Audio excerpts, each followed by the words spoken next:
The arrest in the marketplace, the twin suns hung high over the alien city, painting the marketplace in shades of gold and crimson.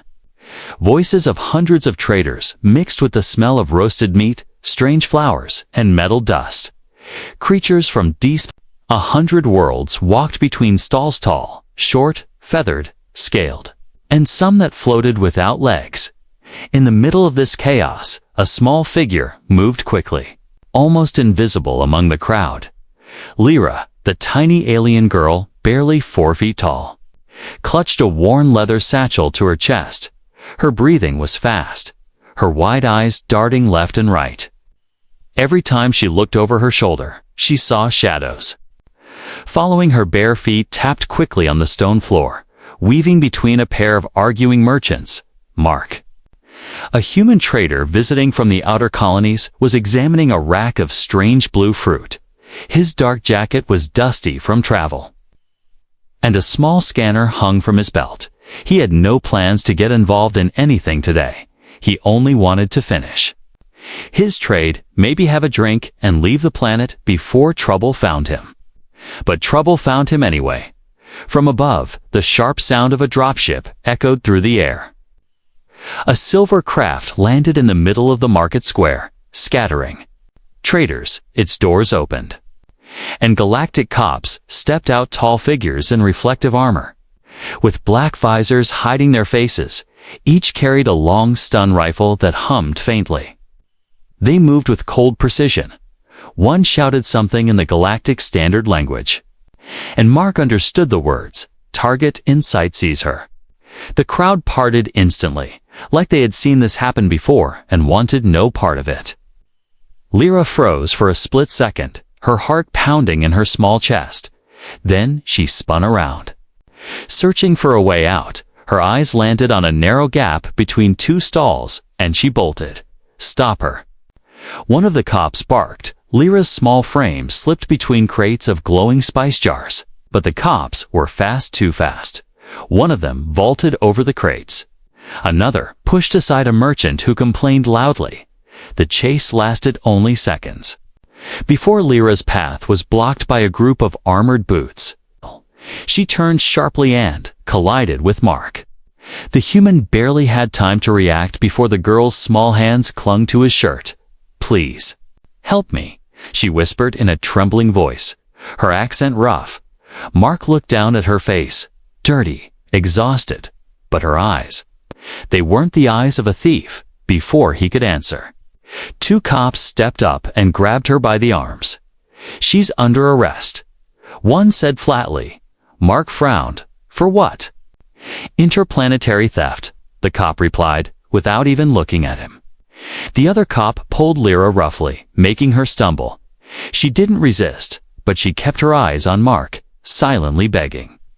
Mark glanced around. Nobody in the crowd would meet his eyes. The merchants were already returning to their stalls, pretending nothing happened. It was clear no one would step in.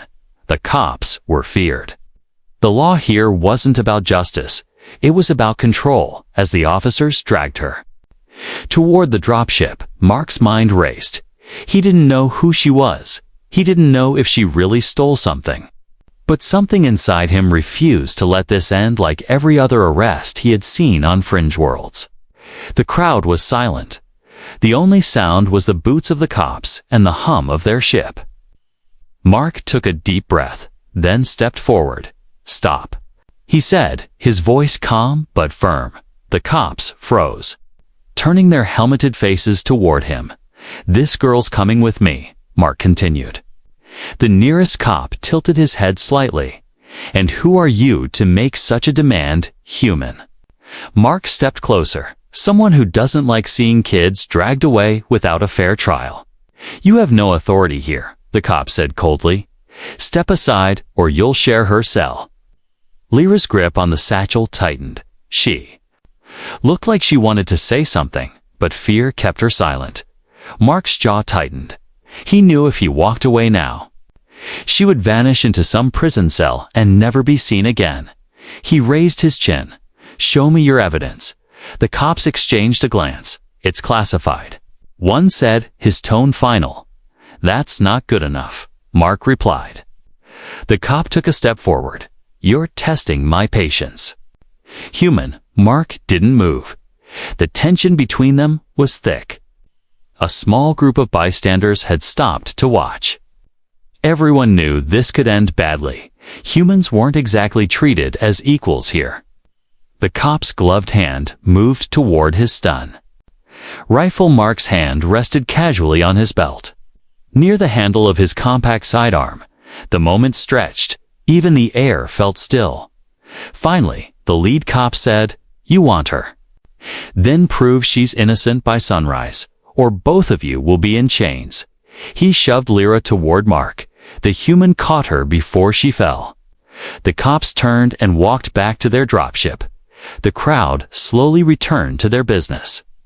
But Mark knew eyes were on him, now watching.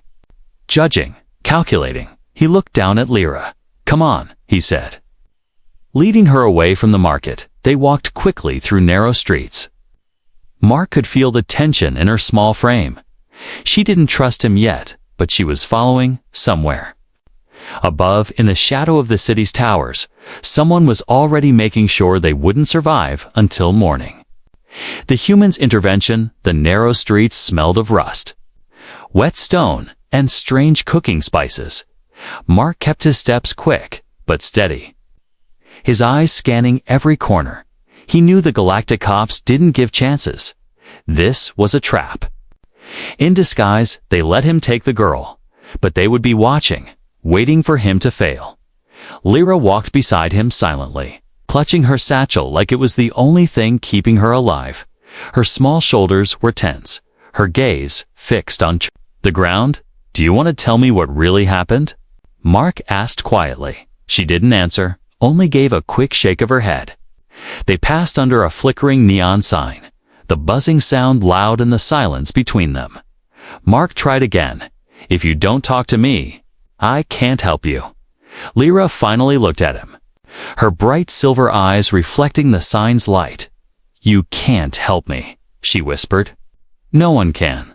Mark stopped. "Try me," he said, his tone calm but serious. Before she could speak, a shadow moved at the far end of the alley.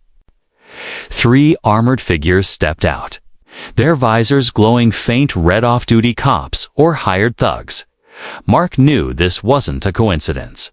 The tallest one called out, "Hand over the girl, human." "You still have time to walk away?" Mark stepped, slightly in front of Lyra. "And if I don't, then your body gets shipped back to whatever dust ball you came from." The thug replied coldly. Mark's hand dropped casually to his belt. The street was too narrow for blaster fire without hitting Lyra, so he kept his tone even. "If you're trying to scare me, you'll have to try harder." The thugs exchanged glances. They weren't expecting defiance. One stepped forward, swinging a heavy metal baton. Mark sidestepped, grabbed his wrist, and slammed him into the wall. The second charged, but Mark kicked his legs out from under him. The third hesitated, then ran, disappearing into the shadows. Lyra stared at him, shocked. You fought them," she said quietly, almost like she couldn't believe it. "They weren't giving me flowers." Mark replied dryly. "Let's move before more come." They left the alley, moving into a wider street filled with steam from underground vents. Mark spotted a small tea shop run by an old alien woman. He led Lyra inside, where the smell of warm herbs and boiled grain filled the air. The owner gave them a curious look, but didn't ask questions. Mark paid her a few credits, and they sat at a back table. Now, with some privacy, Mark leaned forward. "All right, Lyra, I need the truth. What was in the satchel?" She hesitated, her fingers tightening on the leather strap. "Medicine," she finally said, "for a sick child in my village. He would not survive the week without it." Mark frowned. "And you bought it?" Her lips trembled. "No, I was given it. A traitor left it with me and told me to run. I thought it was kindness, but it was a trap." Mark nodded slowly, pieces clicking together in his mind. "They planted it on you." He said Lyra looked away so they could arrest me. So they could make an example of me. The tea shop door creaked open. Mark glanced up and saw a pair of Galactic Cops step inside. Scanning the room, his muscles tensed. He stood up calmly and walked to the counter, pretending to browse a jar of tea leaves. The cops' eyes lingered on Lyra.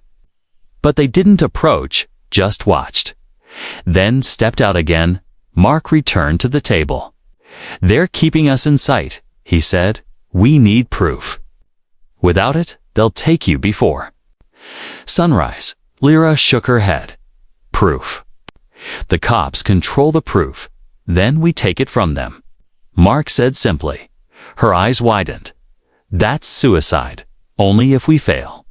Mark replied with a faint grin. He asked her about the traitor who gave her the medicine she described. A tall alien with scales like polished stone, a traitor who worked near the West Docks. Mark knew the docks were dangerous, full of smugglers, thieves, and worse, but it was their only lead. They finished their tea quickly and left through the shop's back door. The sun was dipping low, painting the sky in violet light. The city seemed to change after dark, the air heavier, the shadows longer. Mark kept Lyra close, his senses sharp for movement in the dark. As they reached the docks, the noise grew, shouting, machinery grinding, the hiss of ship engines. Dock workers eyed them suspiciously. Mark spotted a group of traders playing cards near a stack of crates. Among them was a tall figure with shimmering, stone-like skin, just as Lyra described. Mark approached slowly. The alien trader glanced up, his smile fading when he saw Lyra. "You," he hissed. "You were supposed to be gone by now." Mark's voice was steady. "She's not gone." "And you're going to tell me why you set her up?" The trader laughed. "Do you think I'm afraid of you, human?" Mark stepped closer, lowering his voice. "No, but maybe you're afraid of what happens when I tell the syndicate you've been skimming from their shipments." The trader's face darkened. "You don't know what you're playing with," he warned. Mark leaned in. "Then educate me." The air was thick with tension. The alien trader looked from Mark to Lyra, then back again. Finally, he muttered, "Meet me at Pier 9, midnight. But if anyone sees you following me, you're both dead." He stood and walked away into the fog. Mark glanced at Lyra. "This is our way in," he said. But deep down, he knew this was also their way into even greater danger. The truth behind the charge. The night air over the docks was heavy with fog and the low hum of distant engines. Lights from incoming ships cut thin beams through the mist, glinting off steel cranes and wet stone pathways. Mark kept his hood low, Lyra walking close beside him. Neither spoke. They both knew eyes could be watching from the shadows. Pier 9 was quiet, too quiet. The usual clatter of cargo loaders and shouting dock workers was missing. Instead, only the sound of slow, rhythmic water slapping against the pier's foundation filled the air. "This feels wrong," Lyra whispered, her small voice almost lost in the fog. Mark gave a short nod. "It is." "Keep your eyes open." A tall figure stepped out from behind a stack of crates. The alien trader from earlier. His stone-like skin shimmered faintly under the dim lights. "You came alone?" he asked, his voice low. Mark didn't answer, just stepped closer. "We want the truth," Mark said flatly. "Why frame her? Who gave you the order?" The trader's eyes flickered toward the dark water, as if checking for something. Finally, he sighed. "It wasn't my idea. The Galactic Cops, they work for the syndicate now." Mark's jaw tightened. The Syndicatan interplanetary crime network, with its claws in almost every trade port, was bad news. The trader continued. "They needed a distraction. They wanted the public to see an arrest, so no one would look too closely at what they were really moving through the market." "And what was that?" Mark asked. The trader's voice dropped even lower. "Weapons. Illegal tech from the war." They were loading it into the marketplace warehouses while everyone watched them grab your little friend. Lyra's hands clenched into fists. So, the medicine was stolen from a real shipment, the trader interrupted. They put it in your hands so you'd take the blame. Mark understood now this wasn't just about a girl's innocence. This was about the syndicate using the law itself as a cover for smuggling weapons. If he could prove that, the entire charge against Lyra would collapse. But the trader's next words made his stomach twist. "I shouldn't be telling you this," he muttered. "They already." "No, I talked to you." "They'll come for me first."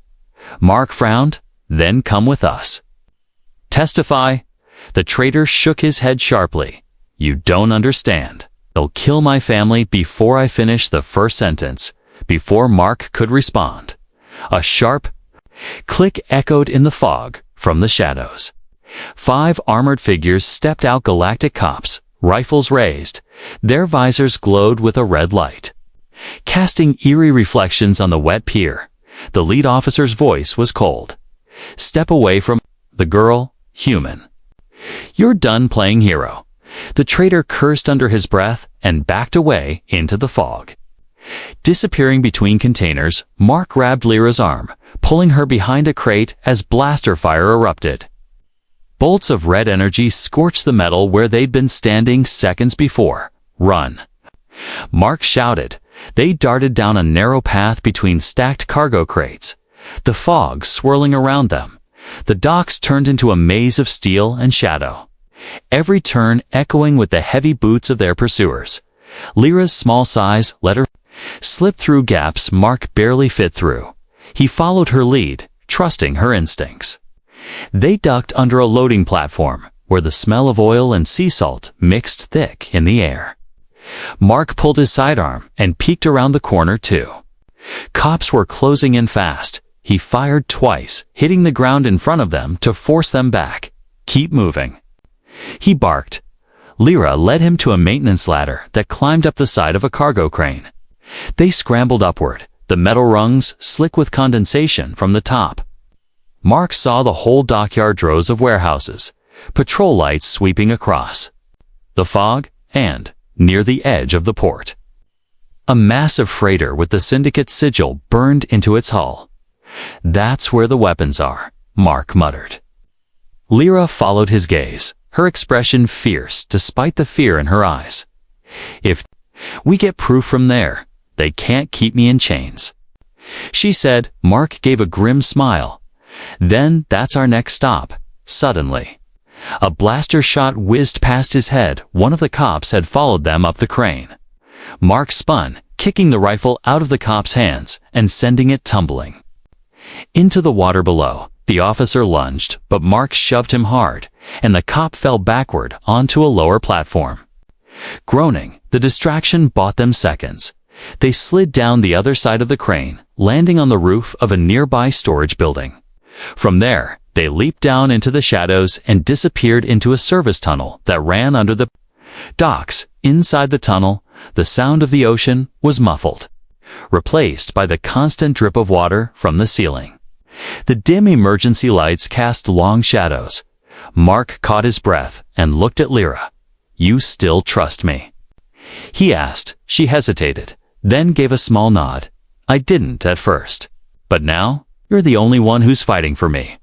Mark checked his watch. Midnight was approaching. If they were going to get inside that freighter, it had to be now. But he also knew one thing. From this point on, there would be no turning back as they reached the tunnel's exit. Mark glanced toward the water again, somewhere in the fog. The alien trader was either hiding or already dead, and above them, the glow of the freighter's docking lights seemed almost like the eyes of a predator watching its prey. They stepped into the night, and the hunt began. The chase through the underlevels of the city were nothing like the glowing marketplaces above. Down here, the air was thick, damp, and smelled of rust and old oil. Pipes twisted overhead like the skeletons of long-dead machines. Dripping water into dark puddles, the dim lights flickered every few seconds. And in the silence between drips, Every footstep sounded louder than it should. Mark and Lyra moved quickly, their shadows stretching long against the curved tunnel walls behind them. The echo of boots was getting closer, heavy, synchronized, relentless. "They're still on us," Mark whispered, glancing over his shoulder. Lyra nodded without slowing. "This way," she said, darting into a narrow passage barely wide enough for her small frame. Mark had to turn his shoulders to fit through. The sound of metal scraping against his jacket echoed sharply in the confined space. They emerged into a lower maintenance corridor. Lit by red emergency lights, the walls here were lined with thick cables that hummed faintly, carrying power from the city above. Suddenly, a burst of blaster fire sizzled past them. Striking a pipe overhead, steam hissed out violently, filling the corridor with blinding white vapor. Mark grabbed Lyra's hand and pulled her low. Moving quickly through the cloud, the shouts of the pursuing cops grew louder, closer. Lyra guided him toward a rusted ladder bolted to the wall. "This leads to the old transit tunnels," she said. Mark didn't like the sound of old, but they didn't have time to argue. They climbed quickly, the rungs shaking under their weight. Halfway up, Mark heard the clang of boots on metal. The cops were climbing after them. At the top, they crawled through a hatch into a massive tunnel lined with cracked tiles. The rails of an abandoned maglev train glinted faintly under the emergency lights. Somewhere deep in the darkness, Mark could hear the faint squeak of Ratsor, something larger. "This place smells worse than the docks," Mark muttered. Lyra gave a quick smile, despite the danger. "Welcome to my side of the city." They moved along the tracks, their footsteps echoing. A sudden clank behind them made Mark spin. One of the cops had climbed through the hatch. Weapon raised, Mark fired first, hitting the tunnel wall beside the cop, forcing him to dive for cover. "Run!" Mark shouted, and they sprinted deeper into the darkness. The tunnel split ahead, one path sloping upward, the other dropping down into blackness. Lyra chose the lower path. Mark hesitated for only a second before following. The ground here was wet, and the smell of stagnant water grew stronger. Soon they were wading ankle-deep in murky water, the sound of their splashes mixing with the distant echoes of pursuit. A faint light appeared ahead, a flicker of neon blue through the dripping shadows. They emerged into an underground market, unlike anything Mark had seen. Stalls were built from scrap metal and old shipping containers. Shady traders sold black market tech, illegal weapons, and strange alien pets in cages. Everyone here looked dangerous, and no one liked the sight of Galactic Cops. Lyra didn't slow. Weaving between the stalls, Mark followed, feeling the eyes of dozens of strangers watching them. When the first cop entered the market, a low hiss spread through the crowd. Someone threw a bottle that smashed against the wall beside the officer. Another trader deliberately blocked the path with a cart of scrap. Mark realized this was their chance, that underlevel people might not help them directly, but they hated the cops enough to cause trouble. They slipped into a side alley lit by flickering green lights. The hum of machinery grew louder, and the air felt warmer. "This is the old water plant," Lyra explained quickly. Mark frowned. "Can we get out from here?" She nodded. "There's a service lift that goes straight to the spaceport's edge." They ran toward the massive rusted structure in the center. Pipes as thick as tree trunks snaked upward into darkness.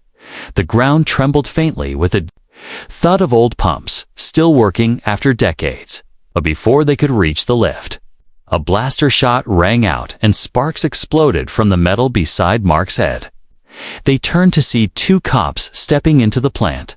Weapons raised, Lyra grabbed Mark's arm. "Up there." She pointed to a narrow catwalk overhead. They raced for a staircase, metal rattling under their boots. From the catwalk, Mark spotted the lift, a small, open platform with rusted railings. It looked barely functional, but it was their only way out. He pulled Lyra onto it, slammed the control lever down, and the lift groaned to life. As it descended, the cops fired from above. Bolts of energy striking the railings, Mark shielded Lyra with his body, gritting. His teeth as metal shards flew. The lift landed with a hard jolt. They ran out into another tunnel, this one lined with smooth metal walls and glowing guide strips on the floor. The air smelled cleaner here, and Mark realized they were close to the spaceport's lower service levels. But they weren't safe yet. In the distance, the hum of engines and the roar of cargo haulers filled the air. The freighter with the syndicate sigil was somewhere above them.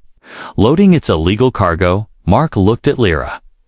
"If we're going to clear your name, we have to get inside that ship," he said.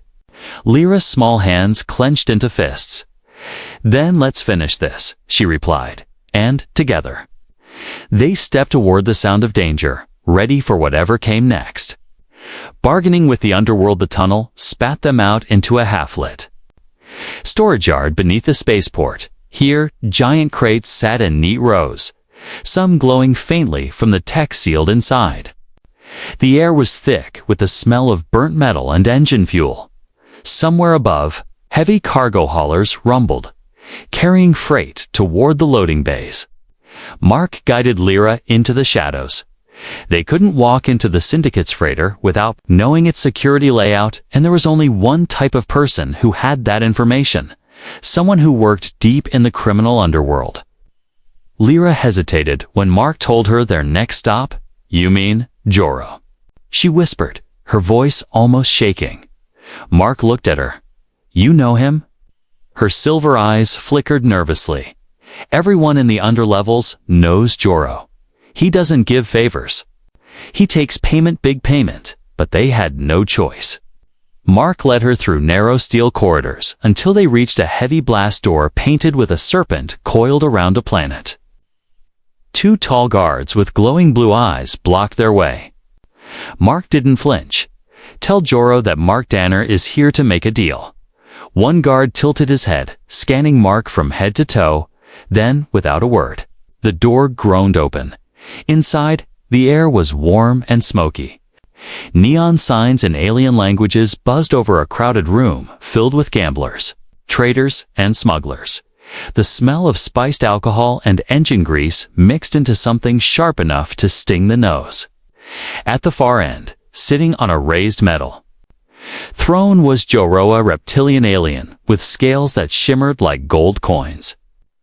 One of his claws tapped lazily against the armrest. His long tail curled around the chair's base.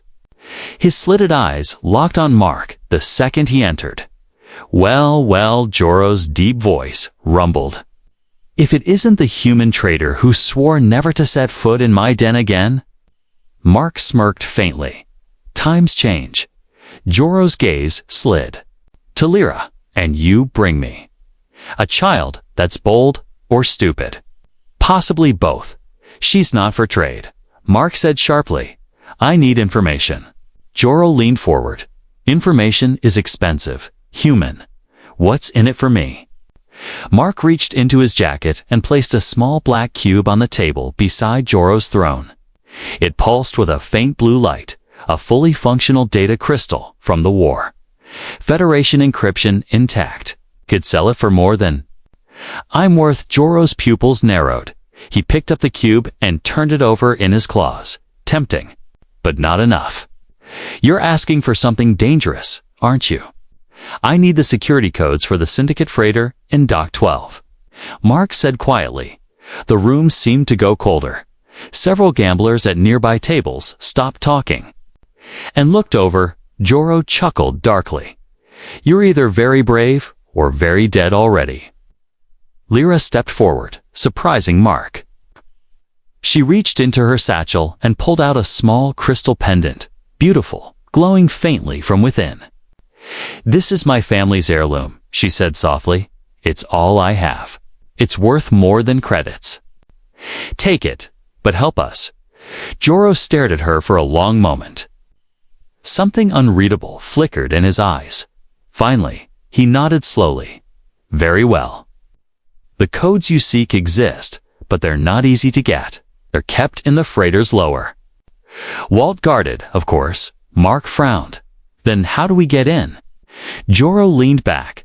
There's a service tunnel that connects to the vault access corridor, but it's sealed, has been for years. I'll open it for you, but after that, you're on your own. He waved a claw, and one of his guards stepped forward with a small device. This will override the tunnel locks, Joro explained. Use it only once. After that, it melts itself. Mark took the device, feeling the heat of its inner components through the metal casing. What's the catch?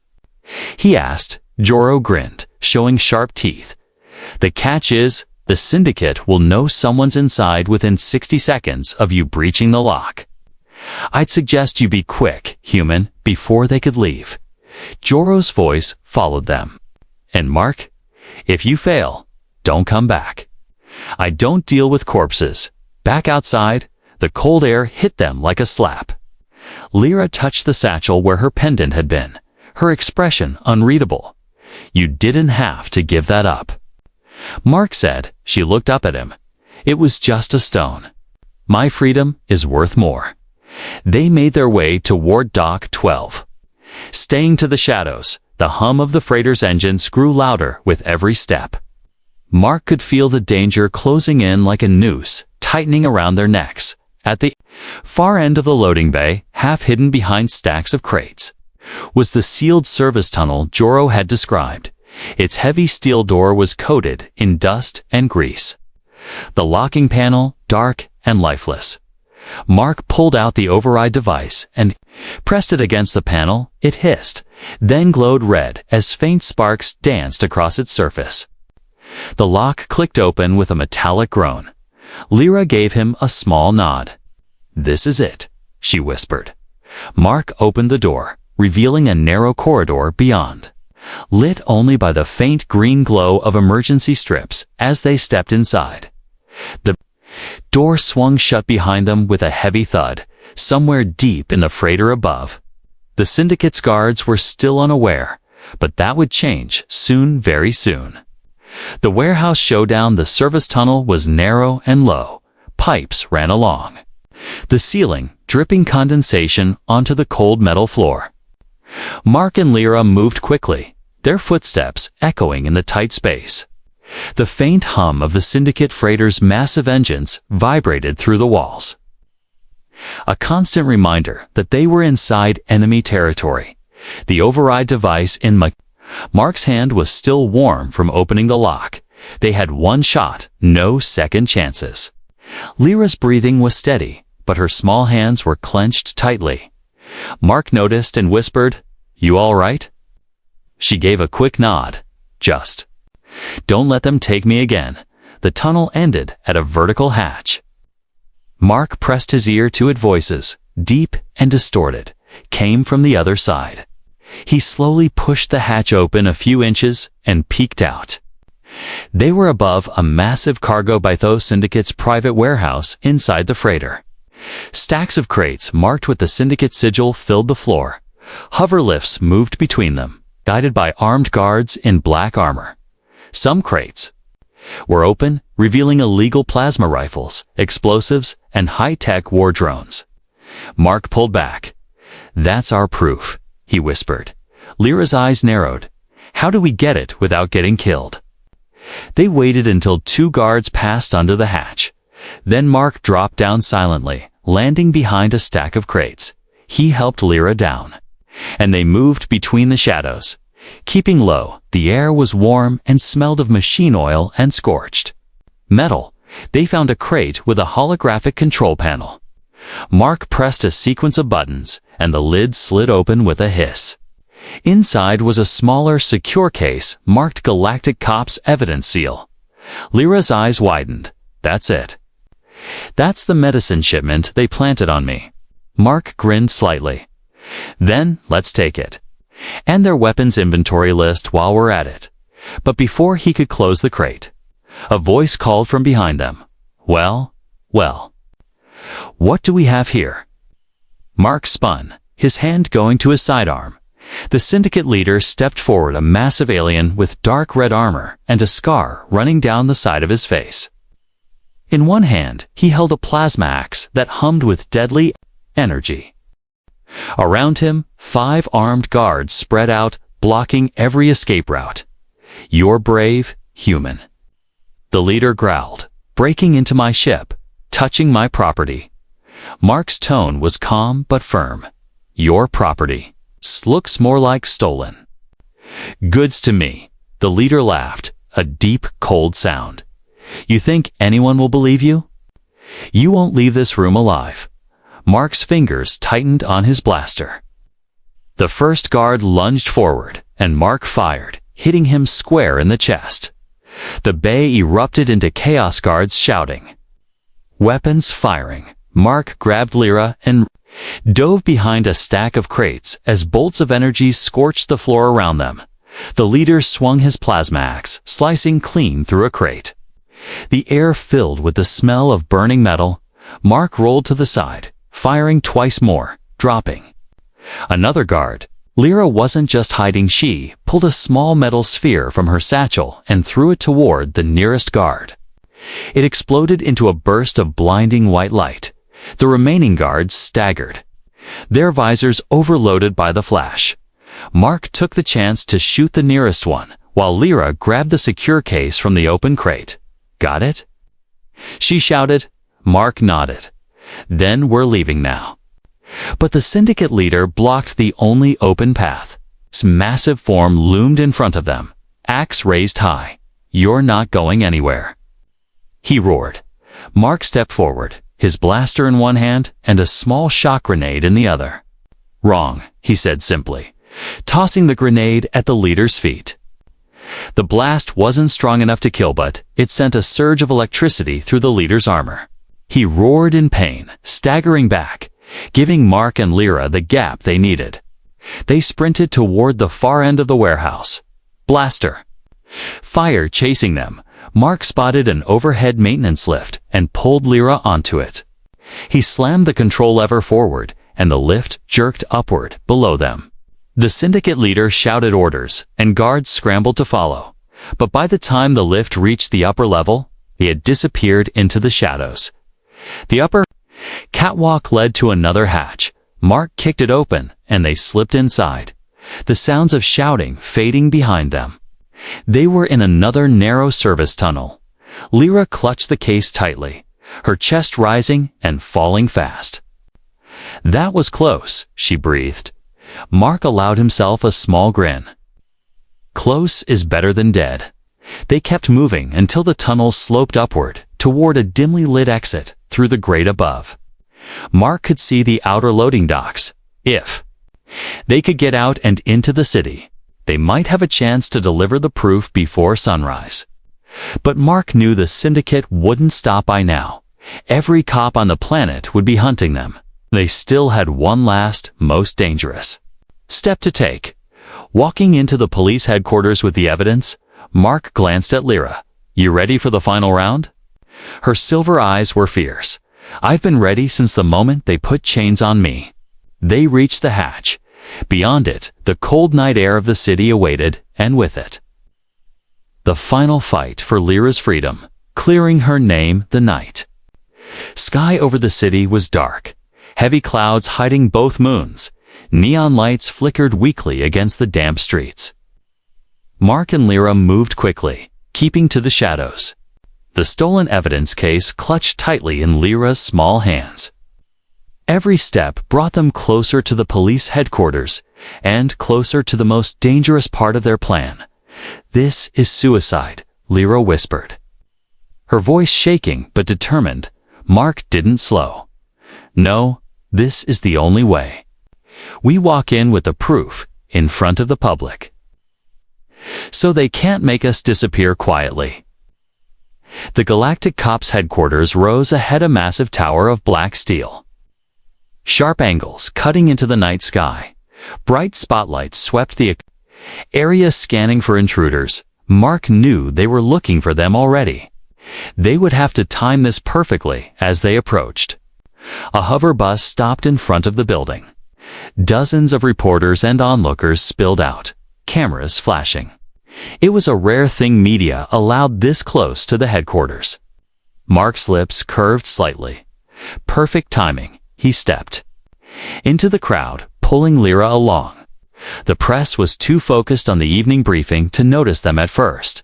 But then someone shouted, "Is that the human from the market? And the alien girl?" Heads turned, lenses zoomed in, and in seconds, they were surrounded by flashing lights and questions. "Why did you take the girl? Is she armed? What's in the case?" Mark raised his voice so everyone could hear.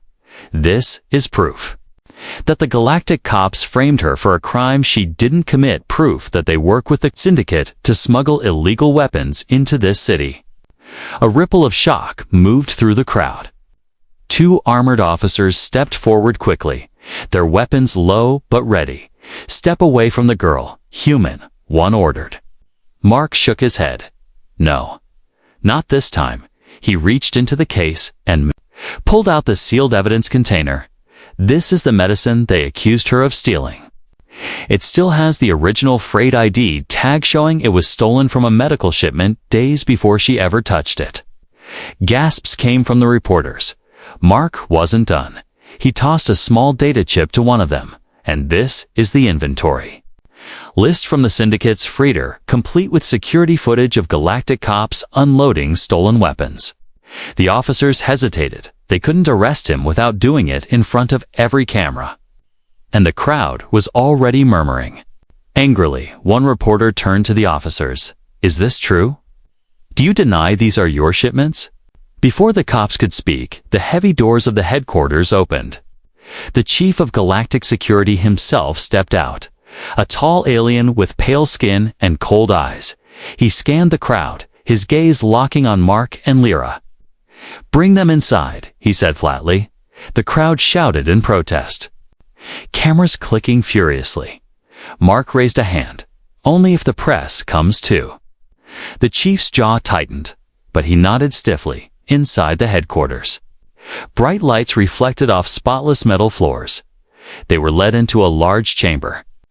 With a long table, the chief sat at one end, Mark and Lyra at the other, the press lining the walls. Mark set the case on the table and pushed it forward. "Open it," he said. The chief glanced at an aide, who unlocked it with a hiss. The medicine inside was unmistakable, still tagged with the stolen shipment ID. Then the footage played on a wall screen, showing armed cops unloading syndicate crates. The room went silent except for the sound of the recording. When the video ended, the chief's expression was unreadable. He looked at Lyra, then at Mark. Finally, he said, "The charges against the girl are dropped." Murmurs swept through the press. Cameras flashing again. Lyra's hands trembled slightly, the weight of fear slowly lifting. But Mark wasn't done. "You're also going to investigate every officer on that freighter. And you're going to make sure the syndicate doesn't operate here again." The chief's eyes narrowed. "You're making demands in my headquarters?" Mark leaned forward. "No, I'm giving you a chance to save face before this story goes galactic." The chief's stare lingered, but he finally gave a curt nod. "This meeting is over," he said, standing. Mark rose as well, taking Lyra's hand. They walked out into the cool night air, the crowd parting for them. Outside, the reporters swarmed again. "Is it true?" "She's free." Mark smiled faintly. "She's free. And she's not running anymore." Lyra looked up at him, her silver eyes soft but full of gratitude. "Why did you really help me?" she asked quietly. Mark shrugged. "Because someone once helped me when I didn't deserve it. Guess I'm paying it forward." She smiled, a small, genuine smile that seemed to light her whole face. Then, without warning, she hugged him tightly. Mark froze for a second, then returned the hug.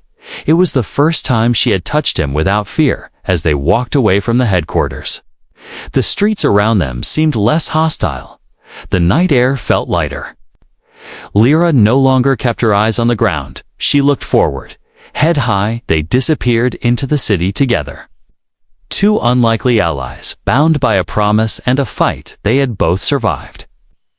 And somewhere, deep in the shadows, The syndicate watched waiting, planning because this war between justice and corruption was far from over.